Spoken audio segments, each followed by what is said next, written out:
ఆంధ్ర రాష్ట్రంలో మామిడి పేరు చెప్పగానే ముందుగా అందరికీ గుర్తొచ్చేది ఎన్టీఆర్ జిల్లా రెడ్డిగూడెం. మిగిలిన ప్రాంతాలతో పోల్చితే ఈ ప్రాంతం నుంచి మామిడి దిగుబడులు ముందుగా మార్కెట్ను చేరుతుంటాయి. దీనికి తోడు గత 4-5 ఏళ్లుగా ఇక్కడి రైతులు మామిడికాయలకు కవర్లను కడుతూ నాణ్యమైన దిగుబడులు పొందడమే కాక విదేశాలకు సైతం ఎగుమతి చేస్తున్నారు. అయితే ఈ ఏడాది మాత్రం ప్రతికూల వాతావరణ పరిస్థితులతో పూతలు సరిగా రాక వచ్చిన పూత పిందెను చీడపీడలు నష్టం చేస్తున్నాయంటూ రైతులు ఆందోళన చెందుతున్నారు.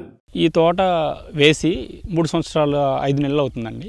లాస్ట్ ఇయర్ కొద్దిగా ఒక 3 టన్నులు రావడం జరిగింది దీంట్లోంచి. ఈ ఇయర్ ఇప్పుడు వచ్చేసరికి మంచిగా పూత వచ్చి పిందెలు ఈ రకంగా ఏర్పడటం జరిగింది. ఒక 20 డేస్ బ్యాక్ మంచి పూత మీద ఉన్నప్పుడు వర్షం దెబ్బ తగిలినప్పటికీ కూడా కొంత మటుకి కాపు నిలబడటం అనేది జరిగింది. అప్పుడు ఈ సంవత్సరం పూతలు వచ్చేసరికి వాతావరణంలో ఫ్లక్చుయేషన్స్ వల్ల చాలా డిలే అయినాయండి పూతలు. నెల క్రితం నుంచే పూతలు కనిపించినా కానీ ప్రతి 1 వీక్ ఒకసారి సైక్లోన్ ఏర్పడటం, ఆ సైక్లోన్ ఏర్పడిన తర్వాత కొంచెం గొప్ప వర్షాలు తగలటం, ఈ వర్షానికి ఆ పూత డ్రాప్ అయిపోవటం, ఏర్పడిన పిందలకు కూడా నల్ల మచ్చలు ఏర్పడి అవి డ్రాప్ అయిపోవడం జరిగిందండి. ఇప్పటి నుంచైనా కానీ వాతావరణం కనుక క్లియర్గా ఉంటే కనుక పూతలు ఊపందుకోవడానికి అవకాశం ఉంది. వీటికి మొదటిగా తోట వేసుకున్న తర్వాత వేసుకునేటప్పుడే కూడా గుంతల్లో మేము ఎరువు, వర్మి కంపోస్ట్ ఎరువు, గుళికలు, గమేష్ వేసుకోవడం జరిగిందండి. గుళికలు గమేష్ ఎందుకు వేసుకున్నాం అంటే వేరు వ్యవస్థకు వచ్చి పురుగు చేరకుండా గుళికలు వేసుకున్నాము. చీమలు అవి లోపల ఏర్పడి చెట్టుని డ్యామేజ్ చేయకోకుండా గమేష్ని వేసుకున్నామండి. చెట్టుకి సూక్ష్మ పోషకాలు అందాలి కాబట్టి మనం వర్మి కంపోస్ట్ వేసుకోవడం జరిగింది. వేసిన తర్వాత ఒక నెల 15 రోజుల తర్వాత నుంచి కూడా ఇది డ్రిప్ ఇరిగేషన్ అండి. ప్రతి 20 డేస్కి ఒక్కొక్కసారి 13-0-45 ఇచ్చుకోవటం, ఒక్కొక్కసారి అగ్రోమిన్ మ్యాక్స్ ఇచ్చుకోవటం, ఒక్కొక్కసారి 9919 ఇచ్చుకుంటూ వచ్చాము. వితిన్ 3 ఇయర్స్కి వచ్చేసరికి చెట్లు ఈ రకంగా ఉన్నాయండి. ఆల్మోస్ట్ ఇది 3 సంవత్సరాల్లో 2 సార్లు కూడా దీన్ని పూర్తిగా కటింగ్ చేయడం జరిగిందండి. ఎందుకంటే మొదలు సన్నగా ఉండి చెట్టు పెరగటం వల్ల మనకు అది కాపు వచ్చినా కానీ ఆగదండి, చెట్టు పడిపోద్ది, ఇరిగిపోద్ది. కాబట్టి 2 సార్లు కూడా వీటిని కటింగ్ చేసి చేసుకోవడం జరిగింది. మొదలు కరెక్ట్గా దాని సైజు వచ్చిన తర్వాత ఈ సంవత్సరం కాపుకి నిలబెట్టడం జరిగింది. వాతావరణంలో టెంపరేచర్ ఫ్లక్చుయేషన్స్ కానివ్వండి, మబ్బులు వేసి ఉండటం కానీ వీటి వల్ల ఈ పచ్చపురుగు, ఈ వర్షం పడినప్పుడు ఆంథ్రాక్నోజోనల్ ప్రాబ్లం అనేది ఈ నల్లమచ్చ తెగులు అని చెప్పేసి బాగా ఇబ్బంది పెట్టిందండి. ఈ పడిన పిందెల్లో 40% నుంచి 50% ఆ ప్రాబ్లం వల్ల డ్రాప్ అయింది వర్షం పడినప్పుడు. తర్వాత ఇప్పుడు ప్రస్తుతం వచ్చేసరికి పచ్చపురుగు బాగా విపరీతంగా ఉందండి. ప్లస్ హాపర్ అంటే తేనె మంచి పురుగు కూడా బాగా విపరీతంగా ఉందండి. మేము ఒక 1 వీక్ బ్యాక్ కవర్లు దీనికి కట్టడం స్టార్ట్ చేయడం జరిగిందండి. ఒక్కొక్క చెట్టుకి ఒక 50-60 కవర్స్ వరకు మనం కట్టాల్సి వచ్చేటట్టు ఉందండి. ఈ సంవత్సరం మేము ఒక 12-15 టన్నులు ఎక్స్పెక్ట్ చేస్తున్నాము. ఇది 3 ఎకరాల తోట అండి. ఇది ఇప్పుడు మామూలు తోట వచ్చేసరికి మన పూర్వీకుల నుంచి మనం చూసుకున్నట్టయితే ఎకరాకి 22 చెట్లు వేసేవాళ్ళండి. ఇప్పుడు ప్రెజెంట్ హై డెన్సిటీ వచ్చేసరికి 400-600 వేస్తున్నారు. కానీ అది కొన్ని రకాలకి సూట్ అవుతుంది. దాంట్లోంచి మేము చేంజెస్ చేసి దీన్ని 82 చెట్లు లెక్క వేసామండి. ఇది ఈ తోటలో కాపు వచ్చేసరికి మొదటి దఫా మనకి జనవరి 20-25 తారీఖుల్లో కొద్ది భాగం కటింగ్ అవుతుంది. అక్కడ నుంచి ప్రతి 10 డేస్కి ఒకసారి కటింగ్ జరుగుతుందండి. అలా చేసినప్పుడు ఏంటంటే చెట్టు మీద భారం తగ్గుతుంది. మిగతా కాయలు కూడా మళ్ళీ సైజు ఆ సొన అనేది తీసుకొని అవి కూడా మంచి సైజు రావడం జరుగుతుంది.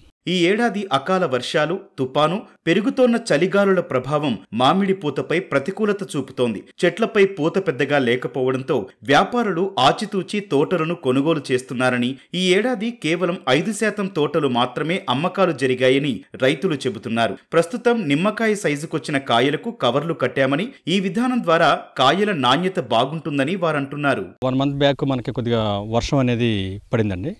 ఆ వర్షం వల్ల ఫస్ట్ స్టార్టింగ్లో వచ్చిన పూత చాలా వరకు కొంతవరకు డ్యామేజ్ అయిపోయింది. ఆ తర్వాత వచ్చిన పూత ప్రజెంట్ అయితే కనుక వాతావరణం అయితే కనుక బాగానే ఉంది. అయితే కొద్దిగా వాతావరణం క్లమ్జీగా ఉంటుంది. దానివల్ల కొద్దిగా మనకి ఈ తేనె మంచి పురుగు కానీ, లబ్బర్ పురుగు కానీ ఇవన్నీ కొద్దిగా ఇబ్బందికరంగా ఉంటుంది. రాబోయే కాలంలో ఈ వాతావరణం కనుక ఇంకొక 4 రోజులు కనుక ఈ వర్షాలు ఫ్లక్చుయేషన్స్ ఏమీ లేకుండా ఉంటే కనుక మామిడి తోటలో అనుకున్న దిగుబడి రావడానికి పాసిబిలిటీ ఉందండి. ఈ సంవత్సరం వర్షం కురవటం వల్ల పూతలు బాగా ఆలస్యంగా వస్తున్నాయి సార్. ప్రతి సంవత్సరం ఈ టైంకి వచ్చేపటికే మనకి పూతలన్నీ ఫ్లవరింగ్ అయిపోయేది.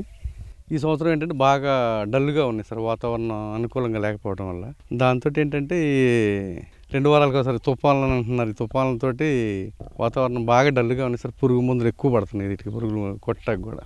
1 ఎకరాకి వచ్చేపటికే మనకి మందు కొట్టకి ట్రిప్కి 4000 అవుతుంది సార్. కవర్ కట్టే టైంకి ఒక 2-3 కోటలు కొడుతున్నాం సార్. తర్వాత ఏంటంటే మనం కవర్లు కట్టిన తర్వాత అది మందు కొట్టడం అనేది ఆగిపోతుంది. ఇంకా కోడిపేను కంట్రోల్ చేయటానికి అనేది మనం ఒక రైతు చేస్తే అయ్యేది కదా సార్. మన చుట్టుపక్కల ఉన్న రైతులు కూడా అందరూ ఏదన్నా దానికి ఒకేసారి కొట్టడం ఏదన్నా చేస్తే కొంత ఆపగలుగుతాం మనం. అది గమ్ అట్టలు కానీ మనకి బ్లూ స్టిక్స్ అంటారు సార్, అవి ఏమైనా పెట్టేసి కొంచెం ఆపితే తప్ప ఈ మందులతో అయితే కోడిపైన అయితే ఆపలేము సార్. ప్రతి సంవత్సరం 90% ఈ టైంకి 90% ఖరీదు అయిపోయాయి సార్ తోటలో. ఈ సంవత్సరం అయితే 5% అయిపోయింది సార్. ఈ తోట యలమందల అనే ఏరియాలో ఉందండి. దీన్ని యలమందల తీమావుడి అంటారు దీన్ని. ఇది పచ్చికాయ తినే రకం అనమాట. ఈ ఊరు పేరు కూడా ఇక్కడ యలమందల, అందుకోసం ఈ ఊరు ఫేమస్ కాబట్టి ఈ కాయకి ఆ పేరు వచ్చింది. ఇది ఏంటంటే ఆల్మోస్ట్ 1 kg అవుతుంది దీని సైజు.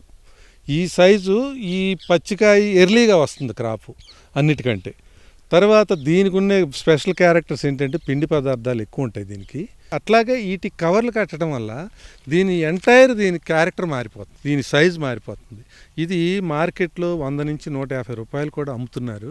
మామిడి సాగులో సమగ్ర సాగు విధానాలతో పాటు కవర్లు కట్టే విధానం ఆచరిస్తోన్న రైతులు మాత్రం ప్రతికూల పరిస్థితులను సైతం అధిగమించి నాణ్యమైన దిగుబడులను సొంతం చేసుకోగలుగుతున్నారు.